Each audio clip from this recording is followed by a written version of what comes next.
आज जिस तरह से यहाँ पर आप लोग एक कॉन्फ्रेंस कर रहे हैं, खास तौर पर ये जुडिशियल सिस्टम में अकाउंटेबिलिटी और ट्रांसपेरेंसी को लेकर किन विषयों पर यहाँ पर चर्चा हो रही, कितने प्रदेश के लोग इसमें शामिल हैं, कौन कौन प्रमुख व्यक्ति हैं और ये किस तरह से इसका फ़ायदा आगे चलकर होगा? हिंदुस्तान की हिस्ट्री में हमने भी इसका नाम कॉन्फ्रेंस दिया था।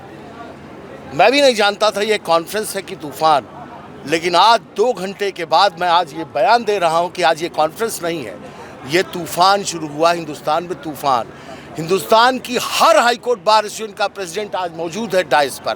पूरा हिंदुस्तान इकट्ठा है इस वक्त और एक आवाज़ है कि करप्शन फ्री जुडिशरी करप्ट का सिस्टम करप्ट है। ये बात बीसीआई के को चेयरमैन ओपनली बोल के गए हैं। विवेक रेड्डी ने अभी बोला है, गुजरात हाईकोर्ट बार बोला है, सरदार जी बोल रहे हैं पंजाब से।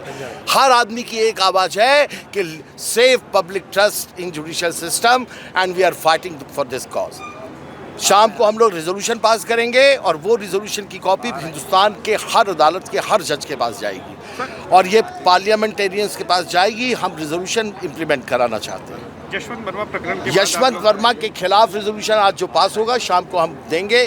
सर्वसम्मति से एक रिजोल्यूशन पास होगा उनके खिलाफ इंडिविजुअल पर्टिकुलरली। कोलिजियम सिस्टम को लेकर collegium system should go. Collegium system बिल्कुल सड़ चुका है, इसको भाई भतीजावाद से पीड़ित है, इसको जाना चाहिए। या तो केवल 3-4 बहुत बड़ी समस्याएं हैं।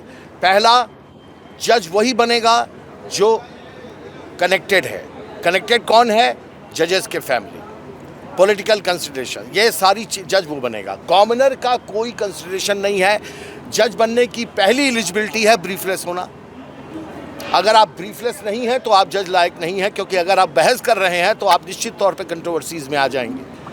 कंट्रोवर्सी से बचने के लिए रजिस्ट्रेशन कराइए, हाईकोर्ट के परिसर में आइए, 2-4 सिगरेट पीजिए, कुछ कहानियां सुनाइए और आफ्टर 15 ईयर्स आप हाईकोर्ट जज बन जाएंगे। ये एलिजिबिलिटी है। जजेस की क्वालिटी अपॉइंटमेंट के समय नहीं देखी जा रही है। बाहर के जजेस को इंपोर्ट किया जा रहा है। सब फैमिली के लोग हैं, भाई भतीजावाद। वर्तमान में इलाहाबाद में जो नाम गए हैं आप खुद देख लीजिए, उसमें 4 आदमी ऐसे हैं जो इलाहाबाद में कभी प्रैक्टिस ही नहीं किए और 15 लोगों के नाम की लिस्ट में 13 लोग सिर्फ जजेस फैमिली से। नहीं, मेरा ख्याल है सभी जजेस 15 के 15 हो। क्या कॉमनर वकील का हक नहीं बनता है जज बनना? जजेस का आईएएस की वैकेंसी पब्लिश नहीं हुई, आईएएस का अपॉइंटमेंट अगर हो गया कोई 2 वैकेंसी से गलती से गवर्नमेंट से, तो वो सेट असाइड इस ग्राउंड पे होता है कि वैकेंसी को एडवर्टाइज नहीं किया गया, पब्लिक को पता नहीं था। तो यहाँ क्या पब्लिक को पता होता है क्या कि आप जज अपॉइंट कर दोगे? वो तो जज जब अपॉइंट होता है तब पता चलता है कि ये तो अपॉइंट हो गया। बाहर से कभी पूछा नहीं जाता। ऐसी भी मांग है कि बाहर से भी पूछा जाए जब। जी हाँ, बाहर ही जजेस के ऊपर अकाउंटेबिलिटी की बात करके आज हम अभी जो सहमति बन रही है कि एक और कॉलेजियम बनेगी, अकाउंटेबिलिटी कॉलेजियम, जिसमें सिर्फ लॉयर्स होंगे। हर हाईकोर्ट बार एसोसिएशन के लोग होंगे उसमें। वो अकाउंटेबिलिटी कमेटी होगी, वो तय करेगी कि ये इनकी अकाउंटेबिलिटी स्टैंडर्ड क्या हो। और हम सुप्रीम कोर्ट से डिमांड करते हैं कि जुडिशियल जजमेंट से ये कॉलेजियम कंस्टिट्यूट करें, अकाउंटेबिलिटी कॉलेजियम। ये हम डिमांड करते हैं। करप्शन का बर्दाश्त नहीं करेंगे। इसके लिए आज कल तक ये मेरी आवाज़ थी, आज हिंदुस्तान के हर हाईकोर्ट बार एसोसिएशन की आवाज़। आज जो यहाँ कार्यक्रम हो रहा है वो ऐतिहासिक कार्यक्रम हो रहा है और बार काउंसिल की तरफ से मैं व्यक्तिगत रूप से श्रीनाथ त्रिपाठी इसका समर्थन करता हूँ। और ये निश्चित रूप से जुडिशरी में जो ट्रांसपेरेंसी लाने की बात हो रही है, इससे अच्छी बात कुछ हो ही नहीं सकती।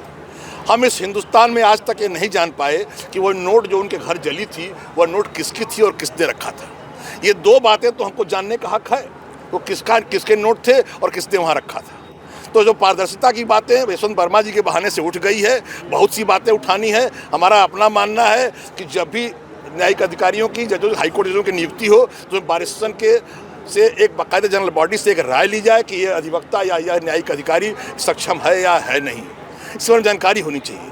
ये बहुत अच्छा है और इसके लिए हम उनका स्वागत करते हैं और बार एसोसिएशन अगर इसको आगे उठा रहे हैं तो हम बार काउंसिल की तरफ से इसका समर्थन करते हैं। आज किन किन विषयों पर चर्चा हो रही है? आज शुद्ध रूप से जुडिशरी में ट्रांसपेरेंसी पर चर्चा हो रही है। उस ट्रांसपेरेंसी में कैसे ट्रांसपेरेंसी को और बढ़ाया जाए, न्यायपालिका में किस तरह से ट्रांसपेरेंसी बढ़े, किस तरह से न्यायपालिका में इस तरह के जो दोष उठाए जा रहे हैं उनको दूर किया जाए, इस पर चर्चा हो रही है। अगर आप ये वीडियो YouTube पर देख रहे हैं तो हमारे चैनल को सब्सक्राइब करें और बेल आइकन को दबाना ना भूलें। अगर आप Facebook पर ये वीडियो देख रहे हैं तो हमारे पेज को लाइक करें।